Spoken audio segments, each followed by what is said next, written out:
I hadn't planned to spend my Saturday scrubbing floors and dusting forgotten corners of the house, but the quietness of our country home had become suffocating. Cleaning seemed like a distraction, something to do while my wife, Lydia, was out for the day, supposedly helping her sister prepare for a charity event. The air inside the house smelled faintly of wood polish and the faint musk of old furniture. I moved to the upstairs guest room, where Lydia often stayed late into the night, claiming she needed quiet to work on her freelance design projects. It wasn't a room I spent much time in, but today I was determined to tidy it up. As I slid the vacuum behind the bedside table, something small tumbled to the floor, a brightly colored foil wrapper. I bent down to pick it up. Protection. We hadn't used protection in years, not since our second child was born. I stood there frozen, the cold realization creeping into my veins like ice. Couldn't be ours. My hand clenched around the wrapper, and for a moment, I felt like the walls were closing in. What the hell is this? I whispered to myself, staring at the evidence as if willing it to transform into something harmless. But there was no denying what it was or what it meant. My mind raced through 1,000 possibilities. Could it have been left behind by someone else? A worker who'd been in the house? But no, this was Lydia's private space. No one else used this room. I stormed downstairs and paced the living room, my pulse roaring in my ears. My thoughts shifted from confusion to suspicion, and finally to anger. I told myself to calm down, to think rationally, but the sickening knot in my stomach wouldn't let me. That night, when Lydia returned, she breezed through the door with her usual air of indifference. Her hair was perfectly styled, and her lipstick, a deep red, was untouched by wear. "You're home early," I said, struggling to keep my voice even. "Why wouldn't I be?" she replied, shrugging off her coat and tossing it carelessly onto the couch. Her tone carried that unmistakable edge, the one that reminded me of the biting remarks she'd perfected over the years. I wanted to confront her right then and there, to shove the foil wrapper in her face and demand answers. But something in her dismissive expression stopped me. She would lie, spin it back on me, make me the villain. No, I needed proof. "Find anything interesting while you were cleaning?" Lydia asked, her tone mockingly sweet as she poured herself a glass of wine. I forced a smile, one that I hoped hid the storm brewing inside me. "Nothing worth mentioning," I lied, swallowing the bile rising in my throat. As I watched her sip her wine, calm and unbothered, my resolve hardened. She thought I was a fool, and perhaps I had been for too long. But that was about to change. That night, I ordered a set of surveillance cameras online. If there was more to this than I feared, I was going to find out. The cameras arrived 2 days later, neatly packaged in a box that seemed too small for the storm it would unleash. I unpacked them late at night, careful not to make any noise that might wake Lydia. She was upstairs, asleep, or pretending to be. The instructions were simple enough. By the time the clock struck midnight, I had installed cameras in 3 key locations: the guest room, the living room, and our bedroom. I chose discreet spots, behind the bookshelf, tucked into the corner of a vent, and nestled among picture frames on a shelf, places she wouldn't notice. As I worked, I felt an odd mix of guilt and grim determination. This was my home. These were the rooms where we had laughed, shared secrets, and made love. Yet here I was, turning them into a surveillance zone, trying to catch the woman I had once trusted more than anyone else in the world. The first few days were uneventful. Lydia moved around the house as usual, her behavior so routine it almost lulled me into thinking I'd been wrong. Maybe the wrapper I found had some other explanation. Maybe I was paranoid. But on the 4th day, I saw something that stopped me cold. I was at work, sitting in my car during lunch, watching the live feed on my phone. Lydia was in the guest room, pacing back and forth. She looked nervous, checking her watch repeatedly. Then her phone buzzed, and she smiled. A sly, secretive smile I hadn't seen in years. I watched her text back and forth, her face lighting up with excitement. Moments later, she left the room, and through the camera in the living room, I saw her head toward the front door. When the doorbell rang, my stomach twisted. A man stepped inside. I couldn't make out his face clearly, but his body language told me everything. He hugged Lydia tightly, his hands lingering on her waist. She led him into the guest room, and the door closed behind them. I sat there in my car, shaking with rage. I wanted to drive home, kick down the door, and throw them both out of my house. But I stopped myself. I needed more than just raw anger, I needed undeniable proof. I opened the camera app and started recording. The sound came through clearly. Their laughter, her voice dropping into that sultry tone she used to reserve for me. I could feel my hands trembling, my breathing shallow and uneven. Every word they exchanged was another dagger to my chest. And then, unmistakable sounds. Shuffling, the creak of the bed, Lydia's muffled giggle. I couldn't listen anymore.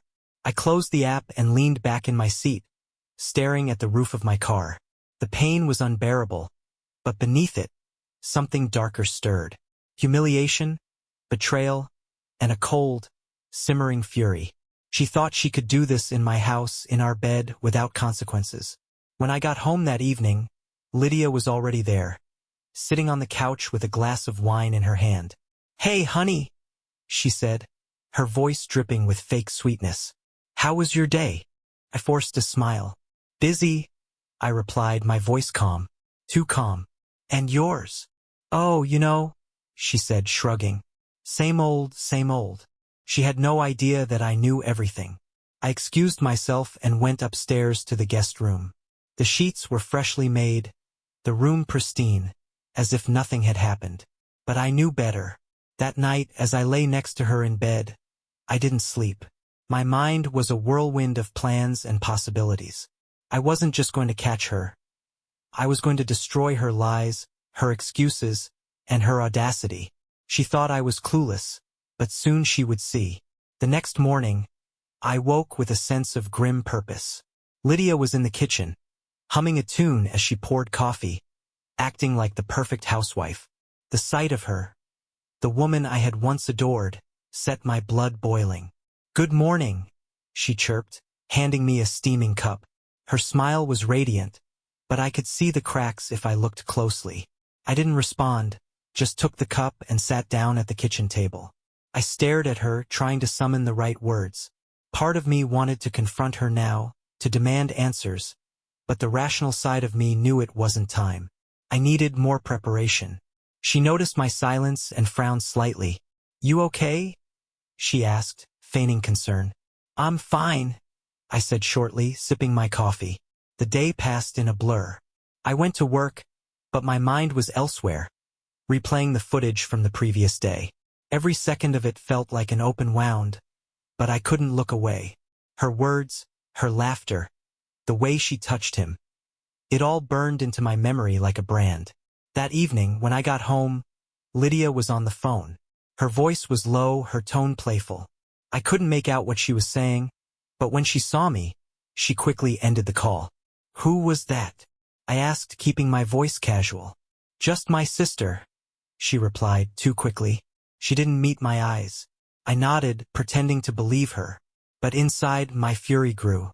2 days later, I got my chance. Lydia had gone out for groceries, and I knew from the live feed on my phone that her lover was back at the house. This time, I wasn't going to wait. I drove home, my hands gripping the steering wheel so tightly my knuckles turned white. When I pulled into the driveway, I saw his car parked there. A sleek black sedan that screamed midlife crisis. I stepped inside quietly, shutting the door behind me. The sounds coming from upstairs made my stomach churn, but they also fueled my anger. I climbed the stairs slowly, deliberately, each step echoing in the silent house. When I reached the guest room, I didn't hesitate. I threw the door open, slamming it against the wall. Lydia and her lover scrambled, a tangle of sheets and bare skin. She gasped, her face pale, while the man, some smug, middle-aged idiot, stammered incoherently. "What the hell is this?" I roared, my voice shaking with fury. "James, I can explain," Lydia started, but I cut her off. "Explain?" I snapped. "Explain what, Lydia? That you've been screwing this idiot in my house, in my bed." The man tried to speak, but I turned on him. Shut up and get out, I snarled, before I throw you out myself. He grabbed his clothes and bolted, leaving Lydia sitting on the edge of the bed, clutching the sheet to her chest. James? She began, her voice trembling but sharp, as if she was testing whether to plead or attack. This isn't what it looks like. She was trying to sound calm, but her eyes darted around the room, searching for an escape route. What it looks like? I repeated, my voice dangerously quiet. I held her gaze until she flinched. No, Lydia, it's worse than what it looks like, because I know exactly what it is. I've watched you, heard you, every lie, every moment. It's all there. Her face froze, and then a flicker of something crossed her expression. Guilt? Fear? No, anger. She clenched the sheet tighter around her. You've been watching me? She spat, her tone dripping with indignation. What kind of sick person spies on their wife? What is wrong with you? What's wrong with me? I barked, laughing bitterly. Do you hear yourself? You're screwing another man in my house, Lydia. My house, while I'm out working to support this family. And you're lecturing me about boundaries? You had no right, she hissed, stepping forward like she thought she could intimidate me. No right to invade my privacy like this. Privacy? I roared, my anger breaking free. You don't get to talk about privacy, Lydia. You've been lying to me for God knows how long, betraying me right under my nose. Do you really think you're in a position to moralize right now? Her face twisted into a sneer, the tears that had welled up just moments ago now gone. You're pathetic, she spat. You think you're some noble martyr, don't you? Always the good husband, the provider. But you're so wrapped up in your own ego, you never even noticed what I needed. Needed? I snapped, taking a step closer. What you needed was to tell me the truth. What you needed was to leave if I wasn't enough. But no, you decided to cheat, to humiliate me. Her lip curled into a smirk, a cruel one. You did this to yourself, she said coldly. You're boring, James. Dull. All you ever care about is work, responsibilities, appearances. Did you really think I'd spend the rest of my life with a man who treats me like an afterthought? I stared at her, the words slicing through me like razors, but I refused to let her see the pain she'd caused. You're unbelievable, I said, my voice steady but icy. This is over. Pack your things and get out of my house. She laughed, low and mocking. Oh, sweetheart, she drawled, folding her arms. You really think you can just kick me out? This is our house. You'll have to do better than a tantrum. I stepped closer, locking eyes with her. You're right, Lydia, I said, my voice calm and low, though I was shaking inside. This is our house. But by the time I'm done, you won't even want to set foot in it again. I turned and left the room without another word, dialing my lawyer as I descended the stairs. My hands were trembling, my chest tight, but my mind was clear. Lydia thought she could burn my world to the ground. What she didn't know was that I wasn't afraid of the fire anymore. The next morning, I began to strategize. Lydia had always been cunning, manipulative even, but she'd underestimated me. She thought I'd crumble under the weight of her betrayal, but instead, I felt more focused than I had in years. The first call I made was to my lawyer, Henry Watts, a no-nonsense professional with a reputation for dismantling liars in court. Henry, it's James, I said, my voice steady despite the turmoil inside. We need to meet. It's urgent. James, he greeted, his tone professional but warm. Come by my office this afternoon. Bring everything you've got. I knew what he meant. Evidence. It wasn't just about proving infidelity. It was about securing my home, my finances, and most importantly, my dignity. At the office, Henry's sharp eyes scanned the videos I'd taken, his expression unreadable. Occasionally, he nodded or jotted down notes, but otherwise he was silent. When the final clip ended, he leaned back in his chair and sighed. This is damning, he said, folding his hands on the desk. The videos, the audio, they'll hold up in court. But there's more we can do. How are your finances tied to hers? Joint accounts, shared mortgage, I admitted. But I've been the primary breadwinner. She hasn't contributed much since she stopped working full-time.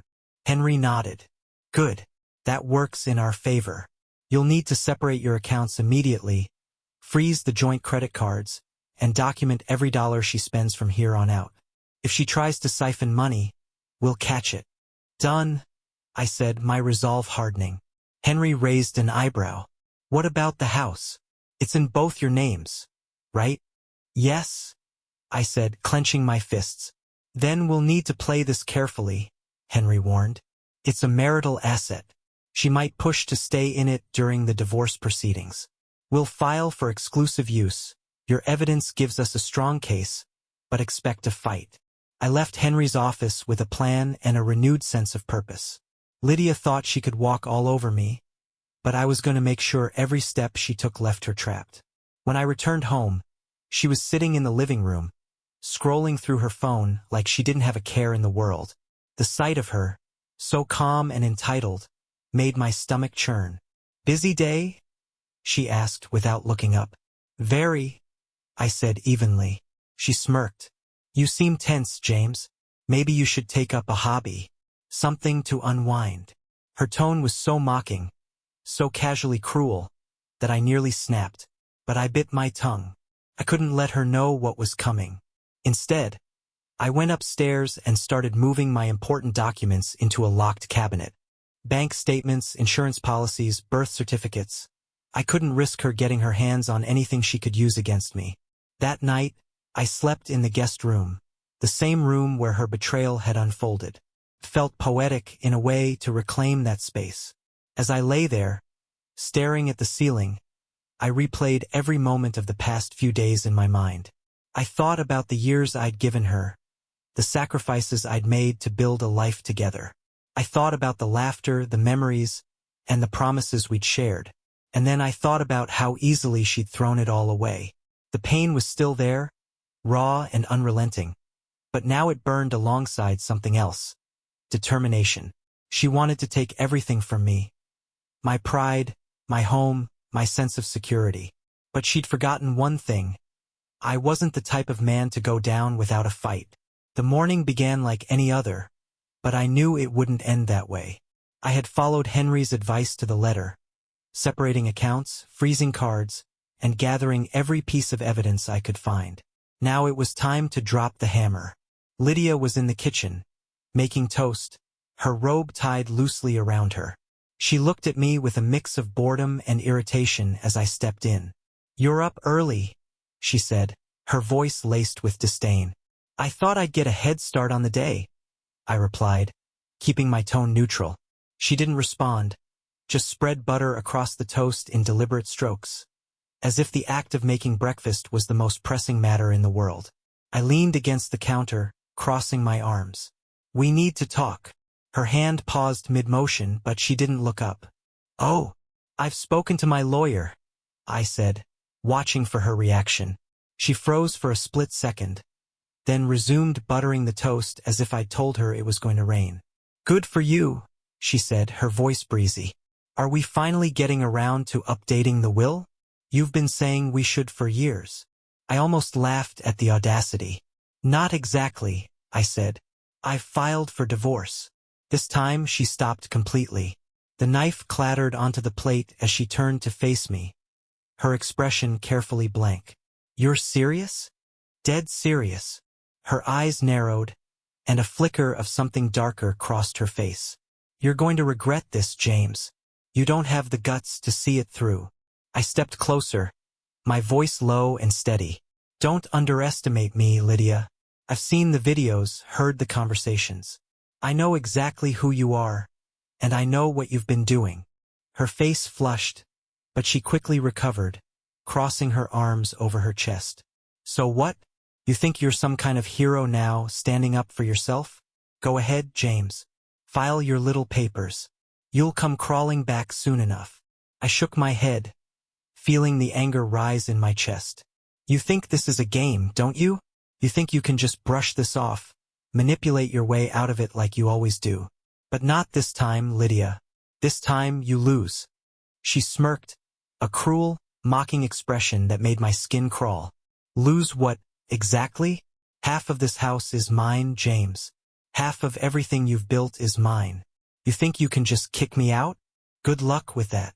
I let her words hang in the air for a moment before pulling out my phone.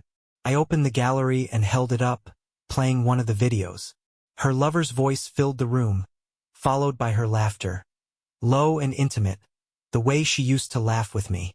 Her face drained of color as the sound echoed between us. I have everything, I said coldly. The videos, the audio, the texts, the bank transfers. I've already filed for exclusive use of the house, and with this evidence, the judge will have no problem granting it. For the first time, her confidence faltered. Her hands dropped to her sides, and she opened her mouth as if to say something, but no words came out. I stepped back, slipping the phone into my pocket. Pack your things, Lydia. You have a week. You can't do this, she whispered, her voice shaking. Watch me. I turned and walked away, leaving her standing there, speechless. For the first time in years, I felt like I was the one in control. Lydia didn't leave quietly. That would have been too easy. 2 days after I handed her the ultimatum, I came home to find her sitting in the living room, a glass of red wine in her hand and a cold smile on her face. She didn't look like a woman preparing to pack her things. She looked like someone ready to fight. You've made quite the mess, James, she said, swirling the wine in her glass. Lawyers, cameras, threats. Very dramatic. But you should know by now you can't win. I set my briefcase down and crossed my arms. You're still here. Guess you're having trouble coming to terms with reality. Her smile widened, but it didn't reach her eyes. Reality? She repeated, her voice dripping with mockery. Let me show you reality. She pulled out a manila folder from the coffee table and tossed it onto the couch beside her. Go on, take a look. I hesitated, then picked up the folder and flipped it open. Inside were copies of emails and text messages, conversations she'd pieced together to paint me as a controlling, abusive husband. I felt the blood drain from my face as I read them. This is pathetic, I said, my voice low. Is it? She shot back, leaning forward. A jury won't think so. Neither will a judge. My anger flared. These are fake, Lydia. You're seriously trying to blackmail me with this garbage. She stood, the wine glass still in her hand. Blackmail? No, James. This is insurance. You want to take me to court, drag my name through the mud? Fine. But I'm not going down alone. I'll tell them you were emotionally abusive, obsessive, paranoid. That you stalked me, planted cameras to humiliate me. Do you really think a judge is going to hand you the house after that? For a moment I couldn't speak. The sheer audacity of her lies stunned me. Then I laughed. A sharp, bitter sound. You really don't get it, do you? What's there to get? She snapped, her mask of confidence faltering for the first time. You can throw as many lies as you want at me, I said, stepping closer. But the truth is already on my side. You think those texts are convincing? I have hours of video, audio, receipts. Evidence, Lydia. Not stories. You don't stand a chance. Her smirk returned, but there was uncertainty in her eyes. You've always been so self-righteous. Do you think that's going to save you? You're not as clever as you think, James. I leaned in, lowering my voice to a near whisper. And you're not as untouchable as you think. Go ahead, use those emails. Try to spin your little story. Let's see how convincing you are when I drop the recordings in front of the judge. Her hand tightened around the wine glass, her knuckles white. For the first time, she didn't have a quick retort. I straightened and turned toward the stairs. You have 3 more days to pack your things, I said over my shoulder. After that, I'll let my lawyer handle the rest. You'll regret this, she called after me, her voice shaking with fury. No, Lydia, I replied without looking back. The only one who's going to regret anything is you. I closed the door to the guest room behind me and leaned against it, taking a deep breath. She was fighting dirty, but I wasn't backing down. This wasn't just about ending the marriage anymore. It was about showing her that her lies and manipulation wouldn't define me. The final days before Lydia's deadline were a mix of tension and mind games. She didn't pack. She didn't leave. Instead, she escalated. The house became a battleground, and every interaction felt like stepping onto a minefield. On the morning of the last day, I found her in the kitchen, sipping coffee and scrolling through her phone like it was just another casual morning. The defiance in her posture was unmistakable. "Still here, I see," I said, my voice calm but firm. She looked up with a smirk. "Of course. Where else would I be? This is my home too, James. Or did you forget?" I clenched my jaw, forcing myself to stay composed. "You have until tonight to leave. I'm not asking again." She set her coffee down and leaned back in her chair, studying me with that infuriating smugness she'd perfected. "You really think you can bully me into walking away? Newsflash, James, I'm not going anywhere. You'll have to drag me out." I stepped closer, my hands resting on the edge of the table. "You're making this worse for yourself, Lydia. You think you're untouchable, but the law's on my side. By tomorrow, I'll have an emergency court order to have you removed." Her smirk faltered for a fraction of a second, and I knew I'd hit a nerve. But then she recovered, crossing her arms and tilting her head. "Do whatever you want," she said, her voice dripping with disdain. "But don't think for a second I'll make it easy for you." That evening, as I sat in the guest room reviewing documents for the court hearing, I heard her footsteps on the stairs. Then came the sound of drawers opening and slamming shut in our bedroom. She was packing. But when I walked into the room, I found her not with a suitcase, but with a large trash bag in her hand. She was rifling through my closet, yanking out shirts and tossing them into the bag. "What the hell are you doing?" I demanded, stepping into the room. She turned, her face flushed with anger. "If I'm leaving, I'm taking what's mine. You don't get to keep everything, James." I strode forward, snatching the bag from her hands. "These aren't yours," I snapped, dumping the contents onto the bed. "This isn't how this works, Lydia." "Oh, I know exactly how this works," she fired back, her voice rising. "You think you're the victim here? You think you're some noble hero doing the right thing? You're pathetic, James. Always have been." Her words stung, but I refused to let her see it. "Say whatever you want," I said coldly. "It won't change what's happening. You're leaving." She glared at me, her chest rising and falling as if she was about to explode. And then she did. "You're nothing without me," she screamed, her voice cracking. "You think anyone else would put up with you? You're boring, controlling, and useless." I didn't flinch. "And yet here you are, fighting to stay in my house," I said, my voice like steel. "Looks like you're the one who can't live without me." Her face twisted in fury, and for a moment, I thought she might throw something. Instead, she turned on her heel and stormed out of the room, slamming the door behind her. That night, I locked the guest room door and set my phone to record the audio, just in case she tried anything. Lydia was unpredictable, and I wasn't about to let her pull any last-minute stunts. At 1 a.m., I heard her car start. I crept to the window and watched as she drove off into the night, her taillights disappearing down the long driveway. She was gone for now. But I knew this wasn't the end.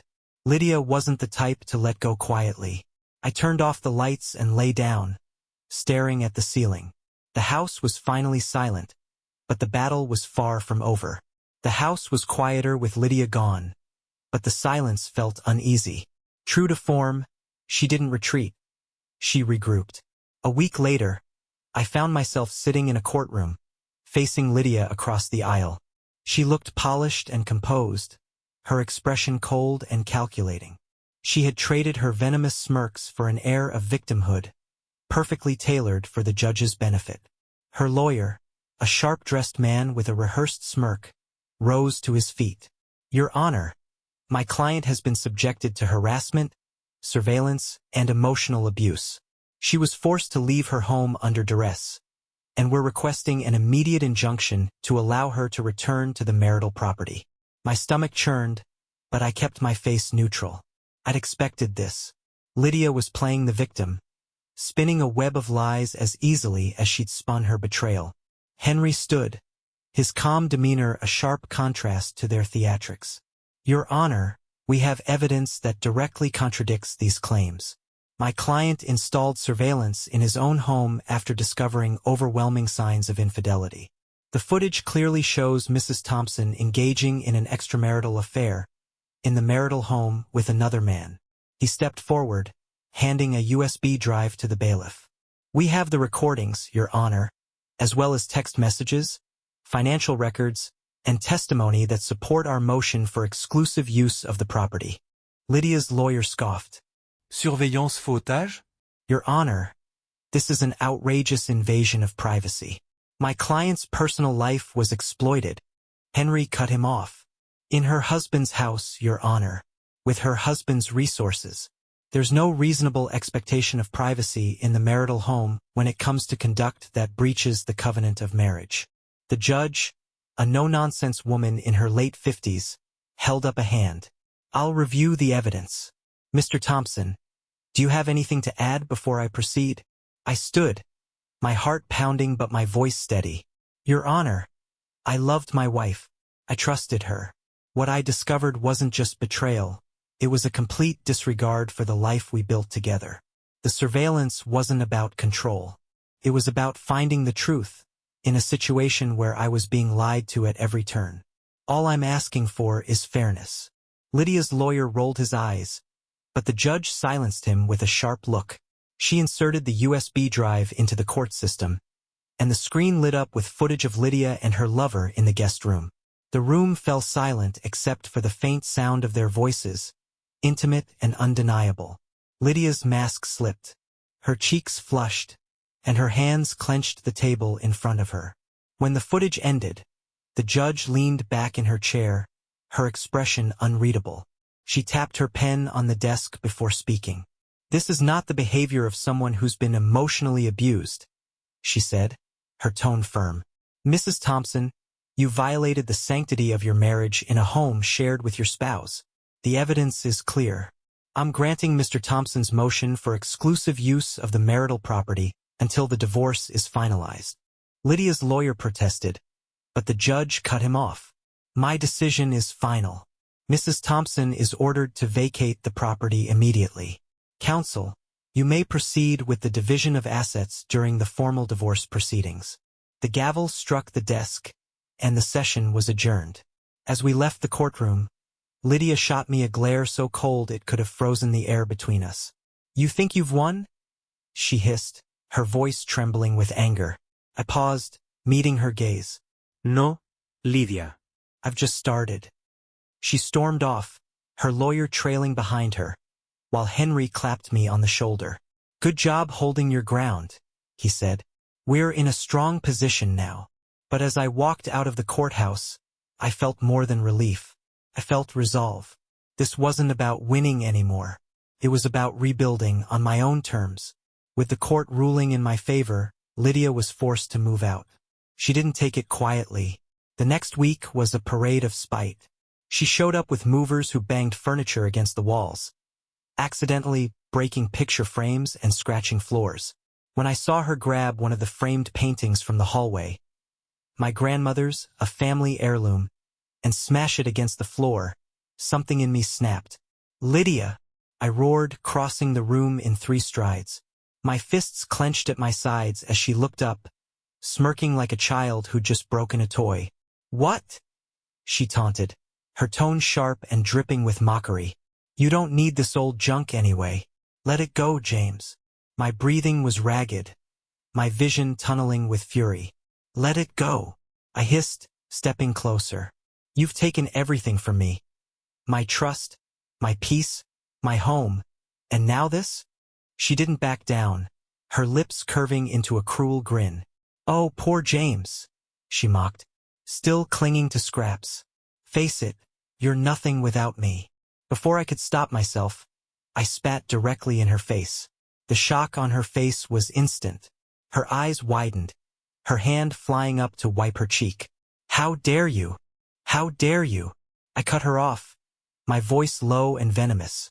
Get out of my house.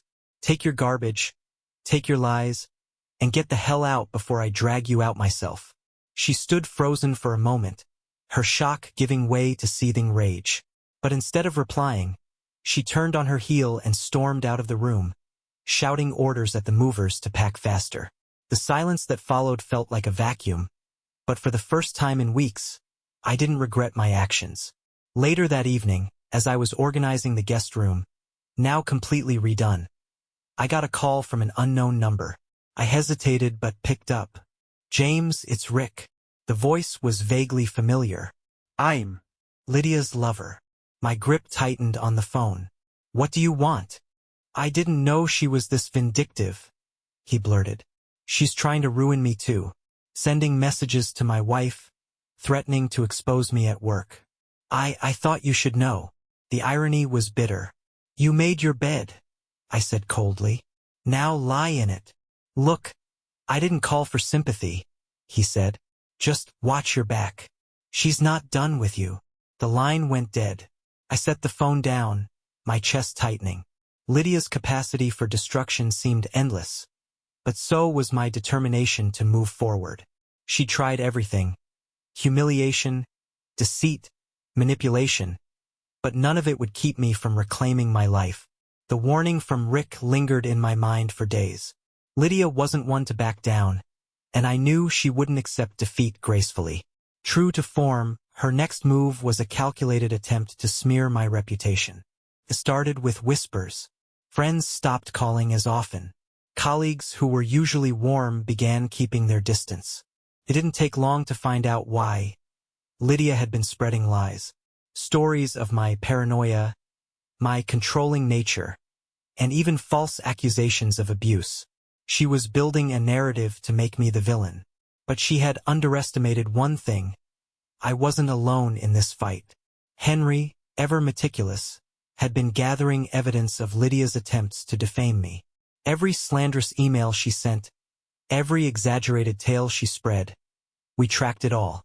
My lawyer encouraged me to remain calm and focus on facts, not emotions. It was advice I struggled to follow, but I knew he was right. Then Lydia made her biggest mistake. One morning, I received an email from an unknown address. It was a threat, plain and simple. "Drop the divorce case or I'll ruin you," it read.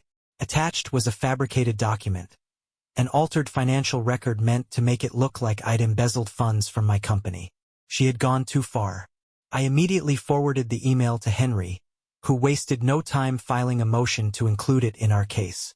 Lydia's brazen attempt to frame me was exactly the leverage we needed. The next court hearing was brutal. Lydia's lawyer tried to paint her as a desperate woman driven to extremes by an unfair and oppressive husband. But when Henry presented the email, the fabricated document, and her campaign of slander, the tide turned. The judge's expression hardened as she reviewed the evidence.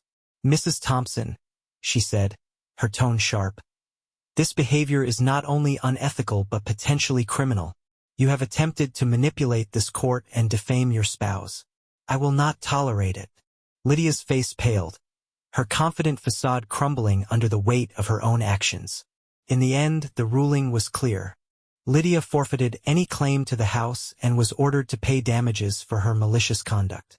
She left the courtroom with her head low, her lawyer trailing behind her. I didn't gloat as I walked out. There was no satisfaction in seeing her fall, only relief that the nightmare was finally ending. The day the divorce was finalized, I sat in the empty living room of the house Lydia had once tried to claim as hers. The silence wasn't oppressive anymore. It was peaceful. For the first time in months, I could breathe. The settlement had gone in my favor: exclusive ownership of the house, custody of my dignity, and the knowledge that I had faced her storm and emerged intact. Lydia's attempts to destroy me had only revealed her own flaws. That evening, I walked through the house, touching the walls and furniture, reclaiming it piece by piece. The guest room, once a site of betrayal, had been transformed into a simple, welcoming space. I'd painted it a calm blue, placed a small desk by the window, and set it up as my workspace. There were still scars, literal and figurative.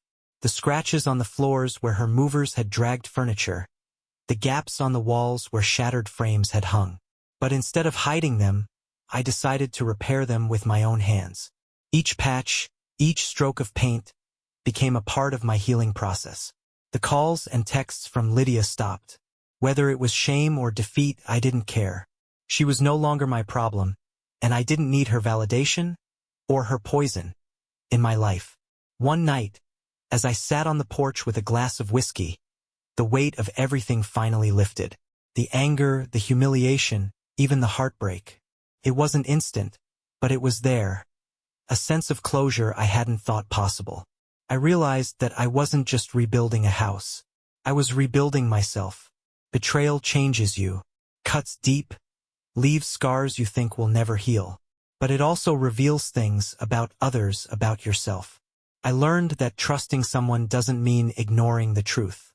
I learned that strength isn't about never breaking, but about how you put the pieces back together. Lydia thought she'd break me, thought she'd take everything. But she only forced me to find the man I'd buried under years of compromise and blind faith. Now I'm stronger, wiser, and as I stand in the life I've reclaimed, I know this: betrayal doesn't define me. What I do next does.